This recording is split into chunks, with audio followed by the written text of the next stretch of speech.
Muy bien, vamos de inmediato entonces a Lucas capítulo 5, Lucas 5. Y la semana anterior, traspasada, se habló acerca de la pesca milagrosa, la pasada acerca de la sanidad del leproso. Y hoy vamos a ver Lucas capítulo 5, versículos 17 en adelante, en donde habla acerca de la sanidad del Señor Jesús a un paralítico. Obviamente, Dios está demostrando su poder, y demostrando ese poder está demostrando que es Dios. Eso está muy claro. Este es un pasaje que habla tan claramente acerca de la deidad del Señor Jesús. Este es un elemento importantísimo. Si alguien está en Cristo, obviamente debió reconocer que Jesús es Dios. Si alguien niega la deidad de Cristo, no solo es que no recibió esa verdad, sino que está contra Cristo. Es lo que la palabra del Señor nos enseña. Es muy fuerte, entonces, el entender esto de la deidad del Señor Jesús. El poder demostrado aquí está demostrando que Él es Dios. Una primera cosa que podemos entender aquí es la problemática del ser humano. Los problemas, obviamente, del ser humano son muchos, son muy complejos, son difíciles de tratar. Ya estamos viéndolo. Situaciones de enfermedad, de salud, situaciones, obviamente, de conflictos. Qué difícil de resolver esto. Qué complicados somos los seres humanos. ¿Qué problemas se nos vienen tan complicados? Aquí, por ejemplo, es obvio que uno de los problemas grandes es la parálisis de este hombre. ¿Cómo resolverlo? Bueno, si al día de hoy con toda la ciencia médica es difícil, imagínate en esos tiempos.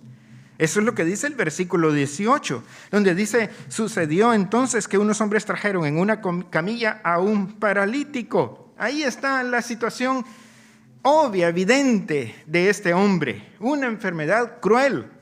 No puede moverse.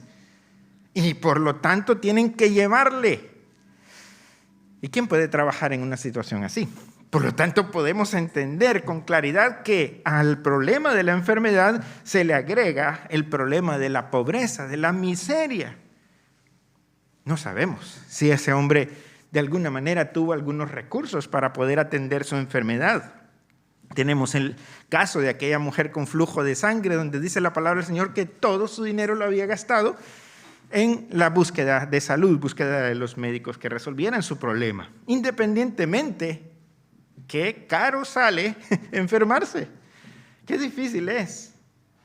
Enfermedad, pobreza. Versículo 19 de ese capítulo, siempre capítulo 5, entonces nos está diciendo que no pudieron hacerlo ingresar donde el Señor Jesús estaba a causa de la multitud. Tiene un problema de acceso al Señor Jesús. Bueno, qué bueno que aquí donde estamos, pues tenemos varias rampas, varias formas de que la gente puede ir fácilmente, de alguna manera, con sus sillas, con sus elementos que les ayudan a movilizarse, pero el mundo no es así. En el mundo hay una falta de acceso a lo más indispensable. Ojalá y solo fuese el tema de la movilidad. Es mucho más. El problema de la enfermedad, el problema de la pobreza es falta de acceso a algo, falta de poder llegar a los recursos necesarios. Es ahí obviamente donde acudimos para poder extender una mano al que no tiene acceso a los recursos más elementales del ser humano. Problemas ahí, enfermedad, la pobreza, la falta de acceso, pero no es el problema mayor. Obviamente el problema mayor de todo esto son los pecados de esta persona. Ahí en el versículo 20 el Señor Jesús enfoca con claridad cuál es el problema fundamental de esta persona. El problema fundamental del mundo entero es el pecado. ¿De dónde vienen las guerras? ¿No es de vuestras concupiscencias, dice la palabra del Señor, que luchan en vosotros? ¿Cuál es la raíz de todos los males? El amor al dinero, lo cual lleva a la avaricia, a la ambición, al querer arrebatar, la violencia a causa del amor al dinero. El pecado es la raíz, entonces, de este de este problema que tenemos ahí expuesto en este capítulo 5 de Lucas. Los problemas del ser humano, muchos y complejos. Ahora, aquí también hay otro asunto interesante a observar. Es que la humanidad está presenciando la problemática de sus vecinos y lo hace desde diferentes puntos de vista. Cada uno tendrá su forma de ver el problema de otro. Ya sabemos que algunos ni siquiera quieren ver para otro lado, porque no les interesa. Son indiferentes ante la problemática del ser humano, mucho más cuando la problemática es tan compleja de resolver. Por lo tanto, ni me meto ahí. Pero esa no es la solución, porque hay un dicho, ¿no? No se puede tapar el sol con un dedo. La problemática está allí. ¿Cómo enfrentarlo? Y aquí hay 3 maneras en cómo algunos están tratando de enfocar ese problema de aquel hombre específico, ese problema de enfermedad, ese problema de falta de acceso y aún ese problema de pecado. ¿Cómo? Versículo 17. Un día se hallaba Jesús enseñando y estaban sentados los fariseos y doctores de la ley que habían venido de todas las aldeas de Galilea, de Judea y de Jerusalén. El poder del Señor estaba con Jesús para sanar, dice ese versículo 17. Bueno, una forma de actuar es a través de los asuntos religiosos, como se ve ahí. Hay un problema con ello. Es que la religión como tal se presta para impresionar y aún para manipular. Así que cuidado, no es la mejor forma de acercarse a la problemática. Como un ejemplo de esto podría ser, si por ejemplo leemos en Lucas capítulo 20, en los versículos 46 y 47, Lucas capítulo 20, versículos 46 y 47, el Señor Jesús dice ahí: guardaos de los escribas. Gustan de andar con ropas largas, ser saludados en público, las primeras sillas en las sinagogas y los primeros asientos en las cenas. Devoran los bienes de las viudas y como pretexto simulan largas oraciones. Estos, dijo el Señor Jesús, recibirán mayor condenación. En otras palabras, cuidado con los religiosos, dice el Señor Jesús, porque esos eran aquellos de los cuales estaba hablando. Cómo les gusta vestirse de tal manera que sean observados, que sean vistos, que sean evidentes. Cómo les gusta tener los primeros asientos, los de arriba, para ser vistos por la gente, hacer acciones para ser vistos solamente. Y todavía el Señor enfoca que arrebatan lo de otros, porque a través de una manipulación se quedan con lo de otro. Y nota que en el pasaje que nos tiene en estos momentos, el capítulo 5 de Lucas, dice que los fariseos y doctores de la ley, religiosos, en otras palabras, habían venido de todas las aldeas de Galilea, de Judea, de Jerusalén. ¿Qué quiere decir eso? Bueno, es obvio que este asunto de la religión está muy extendido en el mundo. Cuando vamos a la glorieta, hablamos de personas ahí y dicen, ya ni sé a quién creerle. ¿Por qué? Porque hay tantos grupos religiosos que la gente está en una confusión terrible, terrible. Obviamente tenemos que enfocar no la religión como tal. El Señor mismo no enfocó ese tema. Lo que tenemos que enfocar es la solución, que es Jesucristo. Él es la solución, no la religión. Religiones ya no faltan en el mundo, abundan. Y cada vez hasta aparecen nuevos grupos. Aparentemente es una buena forma de abordar la problemática humana, pero no siempre. No siempre. Es lo que nos está enseñando este pasaje. Es más, estas personas estaban allí, ahí estaba el Señor Jesús enseñando y ahí estaban sentados los fariseos y los escribas. Seguramente, como el Señor Jesús dijo, en los primeros asientos, en la primera línea ahí. ¿Y qué estaban haciendo ahí? ¿Interesados en la enseñanza del Señor Jesús? No.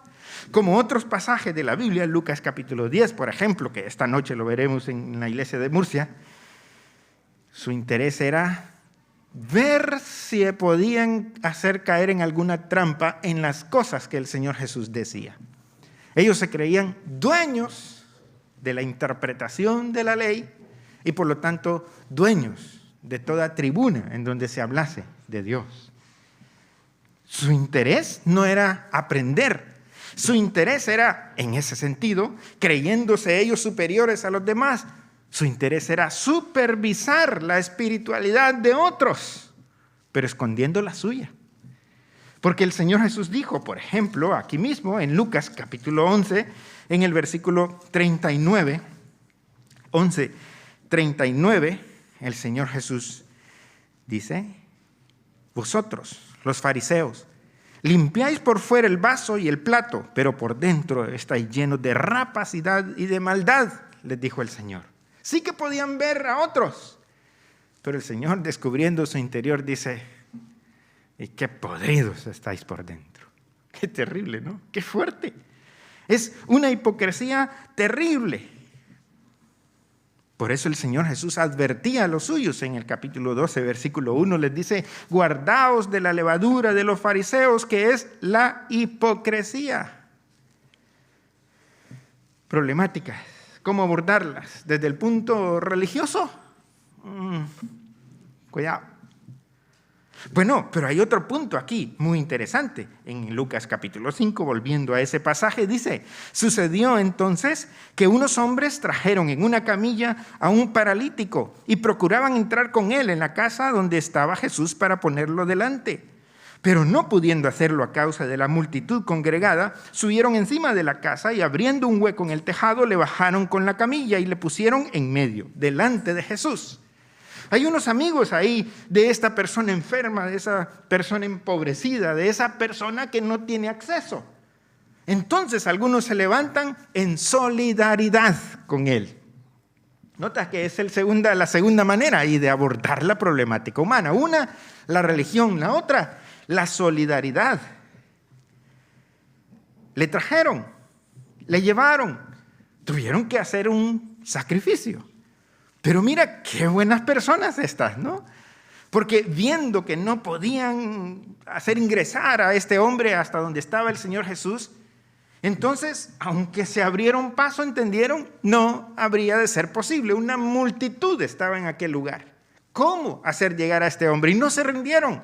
Fueron totalmente solidarios y se sacrificaron. Hicieron subir a ese hombre al tejado, a lo más alto de la casa. Eso no es fácil. Una persona que está paralizada, ¿no sientes que como que pesa más? Es un peso difícil de transportar. Lo suben a lo más alto y todavía se toman el sacrificio de poder abrir el tejado, aquellas piezas de barro cocido que habían y que se usaban en ese tiempo, las apartan y bajan todavía a ese hombre con sogas, qué sé yo, cómo lo hicieron. Pero se nota que la solidaridad demanda sacrificio. Interesante porque cualquier persona puede ser solidaria, no necesariamente un creyente, ¿verdad? También una persona que ni siquiera cree en Dios puede ser solidaria. Y a veces son muy buenas personas solidarias. Eso es interesante. Es otra forma de abordar la problemática humana.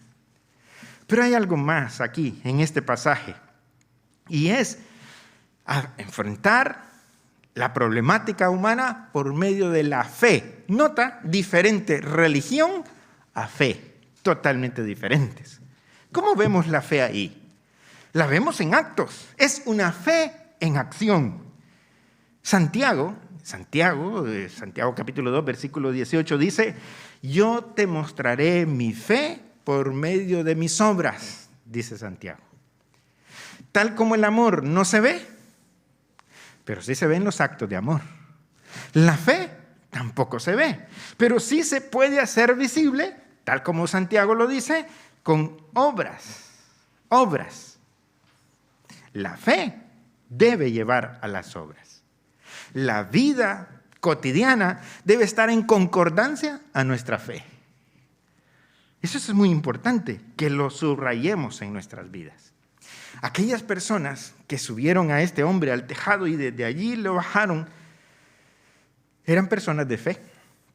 Es que el Señor Jesús mismo lo dice. Mira, por ejemplo, lo que está sucediendo ahí. Versículo 20, hablando de Jesús, dice, Él al ver su fe, personas de fe. Estas personas van un paso mucho más adelante que los demás. La solidaridad es importante. La persona de fe tiene que ser una persona solidaria.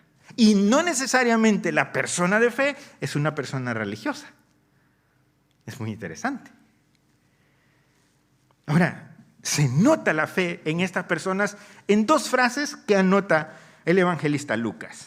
En el versículo 18, en la segunda parte, dice que su interés, dice, procuraban entrar con él en la casa donde estaba Jesús para ponérselo delante. ¿Qué querían ellos? Poner a este hombre en esa situación delante de Jesús. Y ese no es un detalle que está ahí al azar, porque en el siguiente versículo, en el versículo 19, en la segunda parte, cuando lograron eso, dice, le pusieron en medio, delante de Jesús. ¿Nota? Recuerda que siempre que en la Biblia hay algo repetido, es como que esté subrayado. ¿Cuál era el interés entonces de estas personas? Sabían quién era Jesús.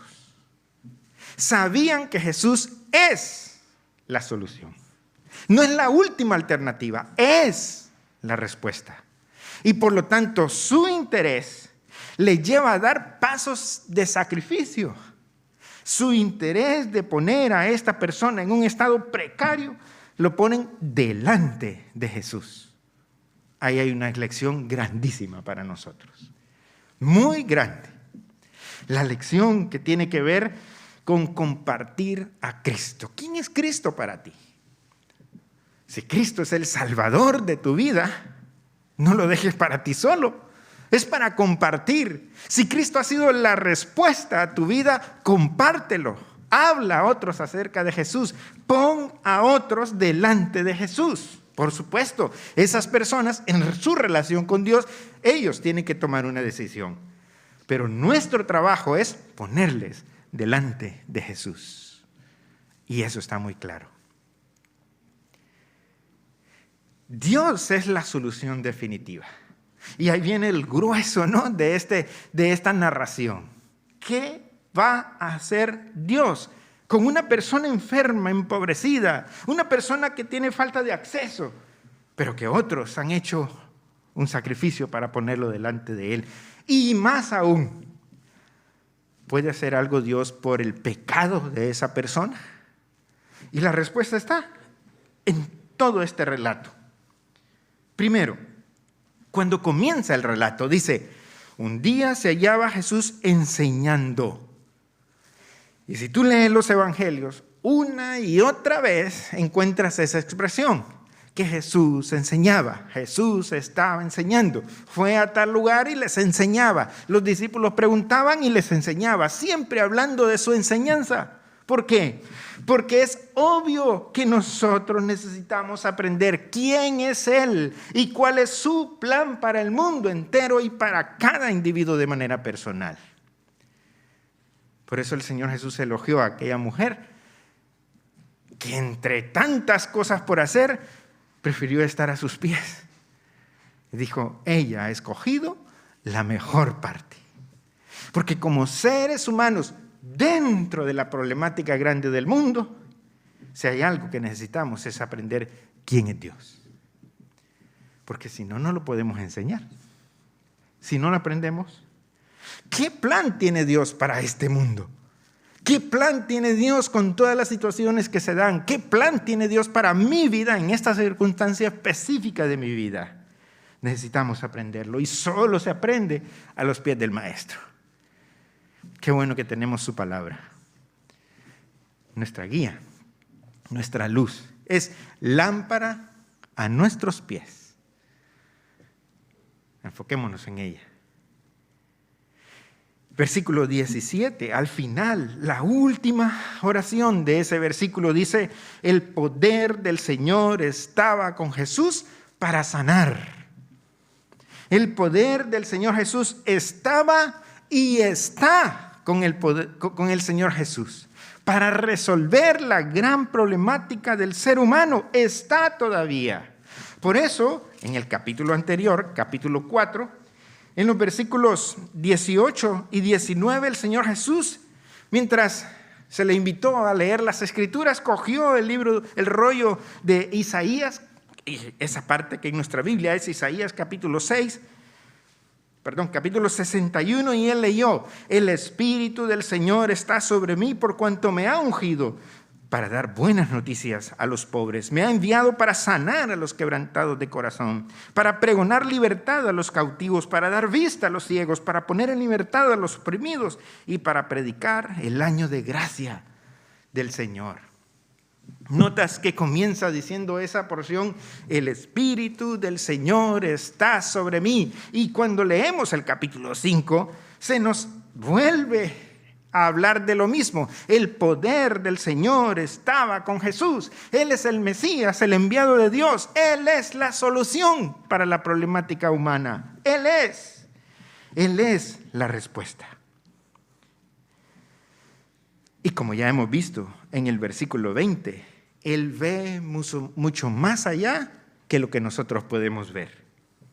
Versículo 20, en la primera parte, dice: al ver su fe. ¿Qué ve Dios? Ve lo que nadie más puede ver. Ve cuando hay fe, pero también hay algunos religiosos intentando hacerle caer en alguna trampa. Entonces también ve la falta de fe. ¿Qué ve en mí? Hay una pregunta que el Señor Jesús hizo. Cuando venga el Hijo del Hombre, ¿hallará fe en la tierra? ¿Qué encuentra en mí? Como su mirada es tan profunda, ¿ve fe, confianza en mí? ¿Qué ve en ti? Mira que en el versículo 21 dice acerca de aquellos religiosos que estaban allí. Los escribas y los fariseos comenzaron a pensar, no lo dijeron, pensaban, cavilaban, dice la otra versión de la Reina Valera. ¿Quién es este que blasfema de tal modo? ¿Quién puede perdonar pecados sino solo Dios? Versículo 22. Jesús se dio cuenta de lo que estaban pensando. ¿Cómo sabía eso? No lo dijeron, lo pensaron. Así que el Señor tiene una mirada tan profunda que puede ver la fe o la falta de fe. Pero entendió una pregunta sumamente importante de aquellas personas. Y la pregunta es: ¿quién es este? ¿Quién es Jesús? ¿Quién es Jesús? Bueno, si queréis, mañana al ir a trabajar, pregúntale a alguien: ¿quién es Jesús para ti? Haz la prueba. Y vamos a encontrar una variedad de respuestas. La mayoría sin fe. Bueno, algunos te dirán: un invento de los judíos.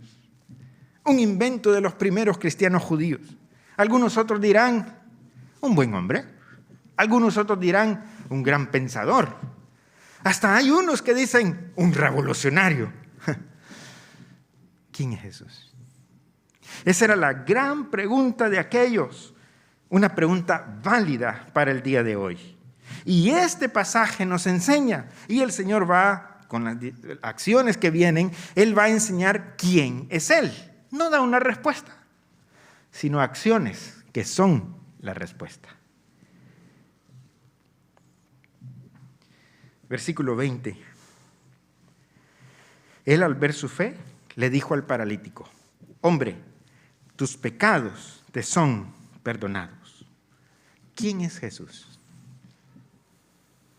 Ya está dando una respuesta. Él es quien perdona pecados.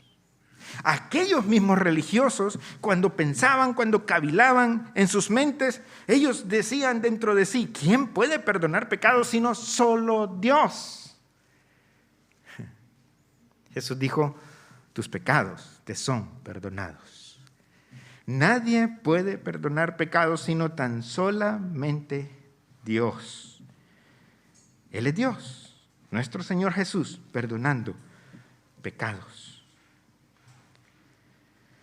Versículos 23 y 24 dice el Señor Jesús, ¿qué es más fácil decir? ¿Tus pecados te son perdonados o levántate y anda? ¿Qué es más fácil? Ninguna de las dos cosas. Pero aún puede haber una eminencia de médico que descubre cómo hacer reaccionar los miembros muertos de una persona, como sus piernas. Pero puede perdonar pecados. ¿Qué es más fácil? ¿Fácil?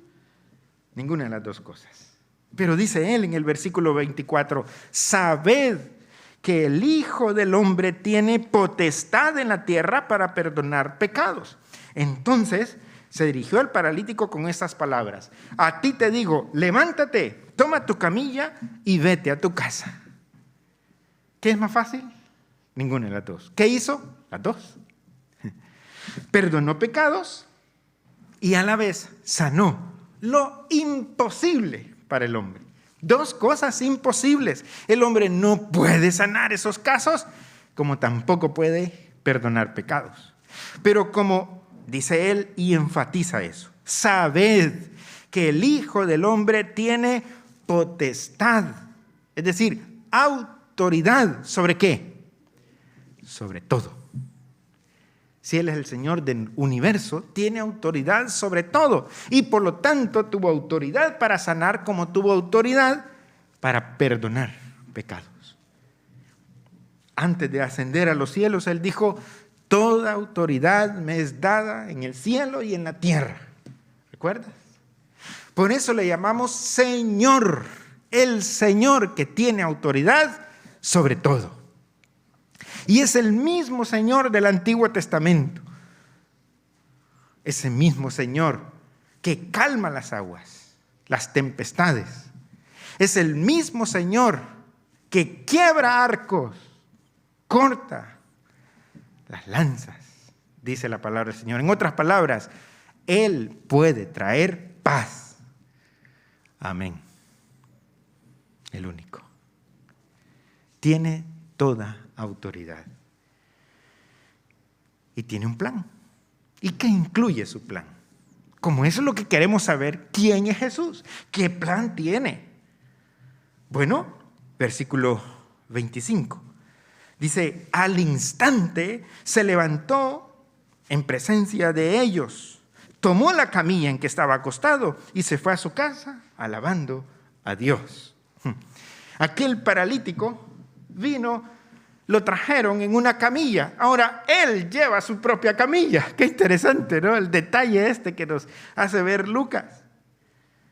Su plan, el plan de Dios, incluye beneficiar a toda la humanidad en su problemática complicada, compleja. Se levantó ese hombre. A primera vista, el primer gran problema, su parálisis. Dios es la respuesta. Pero mira que en ese versículo 25 dice que se fue a su casa alabando a Dios. Y ese es otro detalle importantísimo. Porque al instante se levantó y dice, en presencia de ellos. ¿De quiénes? De los incrédulos. Porque parte del plan de Dios incluye dar testimonio al incrédulo. Pero no para allí, porque ya hemos leído ese versículo que hay una parte donde dice el Señor, versículo 24, vete a tu casa. Y cuando ese hombre se levantó, se puso de pie, se fue a su casa. Otra vez, ¿notas que está repetido otra vez esto? Porque es muy importante, por supuesto. Y siempre debemos recordar que cuando la palabra del Señor habla de casa, está hablando de familia. ¿A dónde se fue? Él fue de testimonio para los incrédulos, pero fue de testimonio para su propia familia. El plan de Dios incluye a un individuo y a su familia. Vete a tu casa, vete a tu familia. Ese hombre, al levantarse, lo primero que hace es ir a la familia. Y vaya sorpresa para la familia, ¿no? Ese hombre andando, toca la puerta, está de pie ahí. ¿Cómo puede ser? ¿Cuántas preguntas y cuántas respuestas tenía ese hombre? Ese hombre pudo decir: Jesús me sanó. ¿Quién es Jesús? Jesús es Dios. Me sanó y me perdonó. Solo Dios puede hacer eso. Versículo 26 termina este relato diciendo: y todos. ¿Recuerdas que aquello estaba lleno de personas? Una multitud ahí, todos sobrecogidos de asombro, alababan a Dios y llenos de temor decían: hoy hemos visto maravillas. Es que parte del plan del Señor es que se ganen más adoradores. Una persona incrédula, si viene al Señor, será transformada y se convertirá en un adorador, uno que alaba a Dios, uno que podrá decir: hoy he visto maravillas. Puede dar testimonio de eso. El Señor Jesús, en el relato anterior que leí, donde el Señor citaba el libro de Isaías, comienza diciendo: hoy se ha cumplido la escritura que habéis oído. Aquellos hombres dijeron: hoy hemos visto maravillas. ¿Quién es Jesús? ¿Quién es este?, se preguntaban aquellos. Con este relato, la respuesta es Dios. Es Dios que tiene disponible su poder para la gran problemática humana. Y como yo estoy ahí, pues es la respuesta para mí. Y es la respuesta para quienes me rodean. Y es la respuesta para mi familia. Bendito Dios. Él es la respuesta. Padre que está en los cielos, cuánto le alabamos, cuánto le bendecimos, Señor, por estos relatos maravillosos, Señor, que nos hacen pensar en la situación que estamos todos los seres humanos. Estamos, en verdad, sin ti cantábamos, y es verdad, estoy perdido. Pero gracias, Señor, que usted es nuestra respuesta. Bendito sea, Señor. Le alabamos, le exaltamos, le glorificamos, porque usted es Dios que vino a este mundo y por amor hizo todo para que pudiésemos ser transformados. Gracias, Señor, por transformar a cualquier persona que se humilla ante usted, transformarle en un adorador. Alguien que puede ir diciendo: ¿quién es Jesús? Oramos para que nos use de esa manera. Lo rogamos en Cristo Jesús. Amén.